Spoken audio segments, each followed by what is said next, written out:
அக்கா இன்னைக்கு விலைவாசி எல்லாம் உயர்ந்துருக்குக்கா. சாமானிய மனுஷனோட வாழ்க்கை எப்படிக்கா பாதிக்குது? கொஞ்சம் கஷ்டமாக தான் இருக்குது. ஆனாலும் வேற வழி இல்லை, வாழ்ந்து தான் ஆகணுங்கிற நிலைமையில இருக்காங்க.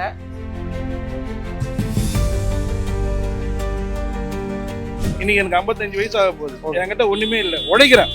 காலிலேருந்து நைட்டு வரைக்கும் உழைக்கிறேன். இது வரைக்கும் ஒரு 10 ரூபா இல்லை, கடன் தான் இருக்கு. தண்டல் தான் கட்டுறோம், சீட்டு தான் கட்டுறோம். ஒன்றும் எடுத்து வச்ச மாதிரி ஒன்றும் இல்லை. நானும் ஒரு அரசு ஊழியர் தான். நான் இந்த பேட்டி கொடுக்கக்கூடாது, தப்பு தான். என் வேலையே போனாலும் எனக்கு அதை பற்றி பிரச்சனை இல்லை. எனக்கு என்ன ஒன்று, விஜய் வந்து நல்லா செய்வார்ன்ற ஒரு நம்பிக்கை எங்களுக்கு வந்துடுச்சு.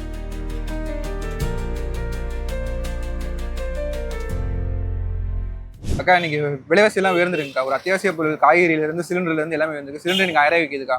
ஒரு டீ கடைக்கு போனால் கூட 20 ரூபா சொல்கிறாங்க ஒரு டீ. ஒரு சாமானிய மனுஷனோட வாழ்க்கை எப்படிக்கா பாதிக்குது? கொஞ்சம் கஷ்டமாக தான் இருக்குது. ஆனாலும் வேற வழி இல்லை, வாழ்ந்து தான் ஆகணுங்கிற நிலைமையில இருக்காங்க. எனக்கு தெரிஞ்சு நான் ஒரு ஸ்கூல் ஹெட்மிஸ்ட்ரஸ்ஸு. ஓகேங்கக்கா. எங்கள் ஸ்கூலில் வந்து படிக்க வைக்கிற பசங்களோட பேரண்ட்ஸை நான் பார்க்கும்போது அவங்க ஒன்றும் இல்லை, பலதரப்பட்ட வேலை செய்ய வேண்டியிருக்கு. ஒரு நாளைக்கு ஒரு வேலை அப்படிங்கிறது இல்லாமல் டைம் கிடைக்கும் போதெல்லாம் என்னெல்லாம் வேலை செய்யணுமோ அப்போ கூட அவங்க ஒரு தரமான கல்வி கொடுக்கணும்னு நினச்சி உழைக்கிறாங்க குழந்தைங்களுக்காக. ஆனால் போராட்டமான வாழ்க்கையாக தான் இருக்குது. ஆனால் வேறு வழி இல்லை. நாடும் உலகமுமே அந்த ரேஞ்சில் தான் போயிட்டுருக்கு. அதுக்கு தகுந்த மாதிரி ஜனங்க வாழ பழகிக்கிட்டாங்கன்னு தான் நான் நினைக்கிறேன். அதுக்கு தகுந்த மாதிரி நம்ம சம்பாதிச்சுக்கணும், அதுக்கு தகுந்த மாதிரி நம்ம வாழ்க்கை தரத்தை மேம்படுத்திக்கணும்னு தான் அவங்களும் நினைக்கிறாங்கன்னு தான் நான் என்னோட அபிப்பிராயம். ரொம்ப தான் பாதிக்குது. இது எப்படி சொல்லணும்னா, இன்னைக்கு ஆரம்பத்தில் இந்த கேஸ் மத்திய அரசு நிர்ணயம் பண்ணி பொதுமக்களுக்கு விநியோகம் பண்ணும்போது அதோட விலை 200 ரூபாலேருந்து 150 தான் இருந்தது எனக்கு தெரிஞ்சு. இன்னைக்கு 2026 இது 1300 வரைக்கும் கொண்டாண்டாங்க. இதை எப்படின்னா மத்திய அரசும் மாநில அரசும் இதை கண்ட்ரோல் பண்ணி கொண்டாந்தாதான் இதை நடுத்தர மக்களுக்கு பாதிப்பு இல்லாமல் கொண்டு போக முடியும். இப்போ அன்னைக்கு வருமானம் கம்மியாக இருந்தது.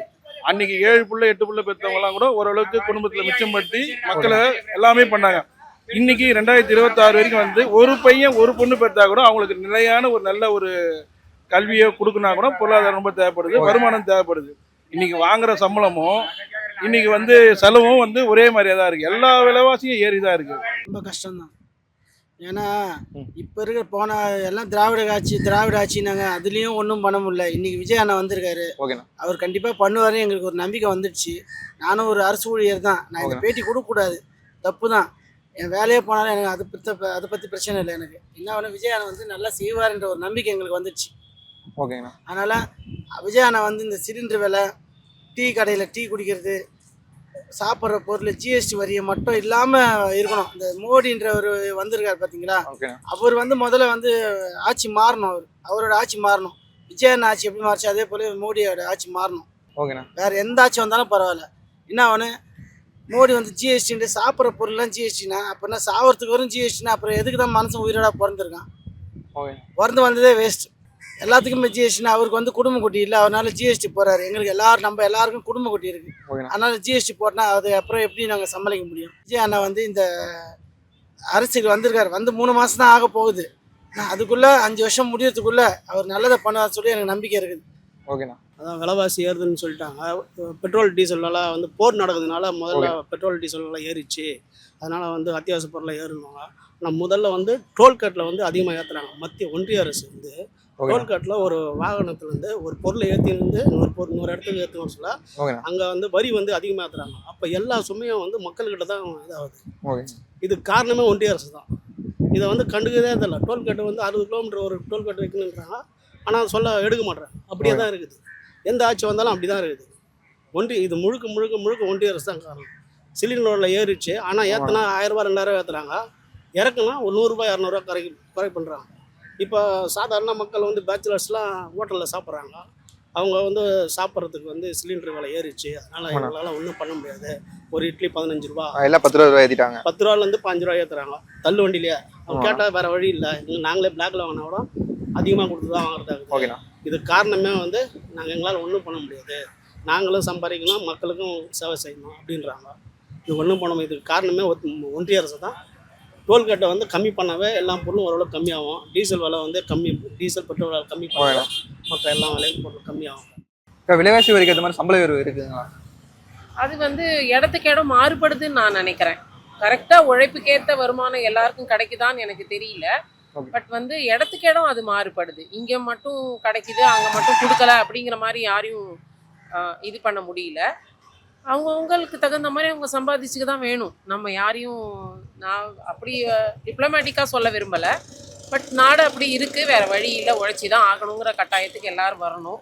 ஆனால் ஒரு எஜுகேஷ்னலிஸ்ட்டாக நான் சொல்ல விரும்புறதுன்னா, எப்படியாவது கஷ்டப்பட்டு குழந்தைங்களுக்கு கல்வியை கொடுத்துருங்க அப்படின்னு தான் நான் எல்லாருக்கும் சொல்லுவேன். அது வந்து கவர்மெண்ட் ஸ்கூலோ ப்ரைவேட் ஸ்கூலோ, ஆனால் எதுவாக இருந்தாலுமே குழந்தைங்களோட கல்வியில் எந்த காம்ப்ரமைஸும் வேண்டாம்.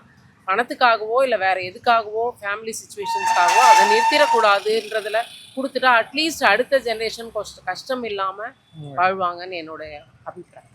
யாரும் வந்து 1 லட்ச ரூபா சம்பாதிக்கணும் சரி, 10,000 ரூபா சம்பாதிக்கணும் சரி, மாதம் 30,000 சம்பாதிக்கணும் கடன் தான் இருக்கிறத தவிர ஒன்றும் 10 ரூபா எடுத்து வைக்க முடியல. யாரும் வந்து ஒரு நிம்மதியான இல்லை. இதை வந்து கண்ட்ரோல் பண்ணணும்னா மத்திய அரசு மெயினாக இதை கண்ட்ரோல் பண்ணணும். விலைவாசி உயர்வை இப்போ இன்னைக்கு நிர்ணயமான ஒரு நடுத்தர மக்கள் வாழுறாங்க அப்படின்னாக்கா அவங்களுக்கு பெட்ரோல் செலவு இருக்குது, 3 வேளை சாப்பாடு இருக்குது, வீட்டுக்கு 5 பேர்னா கூட அந்த 5 பேரில் 15 பேரும் ஒரு நாளைக்கு சாப்பிடணும்னா அப்போ எவ்வளோ செலவாகும்? அப்போ அரிசியிலேருந்து வாட்டருக்கு பாட்டிலேருந்து மருத்துவ செலவுலேருந்து எல்லாமே வந்து இவங்க கண்ட்ரோல் பண்ணி கொண்டாந்தாதான் ஒரு நடுத்தர மக்கள் மாதம் ஒரு 5,000 ரூபாயிலேருந்து ஒரு 10,000 ரூபா வரைக்கும் சேஃப்டி பண்ண முடியும். இல்லைன்னா சேஃப்டி பண்ண முடியாது. இன்னைக்கு தங்கம் வந்து 1,30,000 வரைக்கும் கொண்டாண்டாங்க. 1990-95 எங்கள் சிஸ்டர்லாம் நான் கல்யாணம் பண்ணும்போது 2,500 ரூபாயிலேருந்து 3,000 தான் இருந்தது. அன்றைக்கி நாங்கள் 7 சவரம் 10 சவரம் கூட போட்டு கல்யாணம் பண்ணி கொடுத்தோம். இன்றைக்கி நம்ம ஒரு பொண்ணு வச்சுன்னு கல்யாணம் பண்ணினா கூட 25 சவரத்துலேருந்து 30 சவரம் போட்டு கட்டி கொடுனா கூட 1 ரூபா கூட இன்னி வரைக்கும் இல்லை. இன்றைக்கி எனக்கு 55 வயசு ஆக போகுது. என்கிட்ட ஒன்றுமே இல்லை. உழைக்கிறேன், காலிலேருந்து நைட்டு வரைக்கும் உழைக்கிறேன். இது வரைக்கும் ஒரு 10 ரூபா இல்லை. கடன் தான் இருக்குது, தண்டல் தான் கட்டுறோம், சீடு தான் கட்டுறோம். ஒன்றும் எடுத்து வச்ச மாதிரி ஒன்றும் இல்லை. படிப்பு தான் செலவு பண்ணுறோம். இன்றைக்கி எஜுகேஷன் வந்து ஏகப்பட்ட காசு வந்து செலவு பண்ணால் தான் பசங்க படிக்கிறாங்க.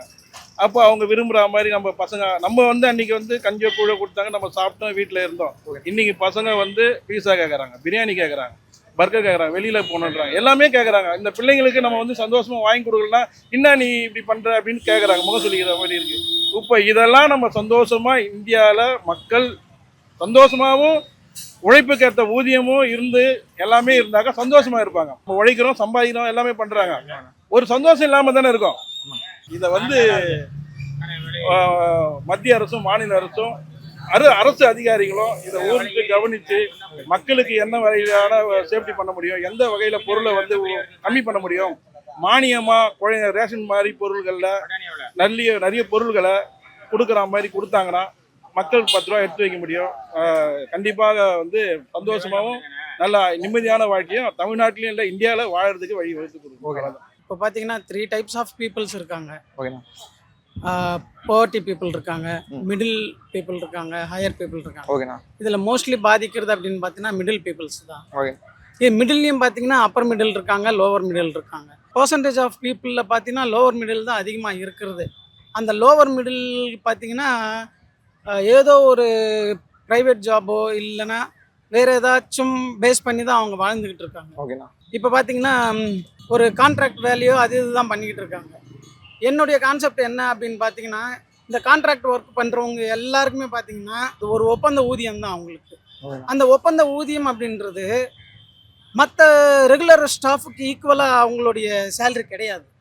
அப்போ சேல்ரி இல்லாத நேரத்தில் ஈக்குவலாக அவங்க ஒர்க் பண்ணிக்கிட்டு இருக்காங்க. அதே ஒர்க்கை தான் இவங்களும் பண்ணிக்கிட்டு இருக்காங்க. ஆனால் இவங்களுக்கான ஒரு ரெமுனரேஷன் கிடைக்கிறது கிடையாது. அதே அவங்களுக்கு பெரிய ஒரு பாதிப்பு தான். அந்த பாதிப்பு அப்படின்றது இல்லாமல் இப்போ இதெல்லாம் கூட அவங்களுக்கு பாதிப்பை ஏற்படுத்தும் போது அந்த மக்கள் எங்கே போவாங்க, என்ன பண்ணுவாங்க? அவங்க தான் பாவர்ட்டியில் தள்ளப்பட்டுக்கிட்டு இருக்காங்க. இப்போ மோஸ்ட்லி குரூப் டி அப்படின்ற ஒர்க்கே இப்போ கவர்மெண்ட்டில் இல்லாமல் போயிடுச்சு. அந்த குரூப் டி ஒர்க்கு இல்லாமல் போனதுனால, எல்லாமே ப்ரைவேட்டைசேஷன் பண்ணதுனால இப்போ பாவர்ட்டியை ஒழிச்சிட்டோம்னு சொல்கிறது எந்த வகையில் நியாயன்றது தெரியல. ஓகேண்ணா. அப்படி இருக்கும்போது இந்த ப்ரைஸ் இன்க்ரீசஸ் கூட அவங்கள போட்டு ரொம்ப தாக்குறதுனால பீப்புள்ஸ், இந்த லோவர் மிடில் பீப்புள்ஸ் ரொம்பவும் பாதிக்கிறாங்க அப்படின்னு தான் நான் நினச்சிக்கிட்டு இருக்கேன். கவர்மெண்ட்டு இதில் தலையிட்டு நீங்கள் ப்ரைவேட்டைசேஷன் பண்ணுங்க, இல்லைன்னு சொல்லலை. ஆனால் ரெகுலர் ஜாபுக்கு என்ன ஒரு ரெமுனரேஷன் தரீங்களோ அதே ரெமுனரேஷன் ஈக்குவலாக இவங்களுக்கும் கொடுங்க. அதை தான் நாங்கள் நிறைய பேர் கேட்டுக்கிட்டு இருக்காங்க. ப்ரைவேட் ஜாபுக்கும் சரி, இந்த கான்ட்ராக்ட் ஜாபுக்கும் சரி, லேபர்ஸுக்கு அவங்களுக்கு தகுந்த உழைப்புக்கான கூலியை கொடுங்க, அதை சுரண்டாதீங்க அப்படின்னு சொல்கிறேன். நீங்கள் ப்ரைஸ் என்ன ஏற்றுங்க, ஏற்றாமல் போங்க.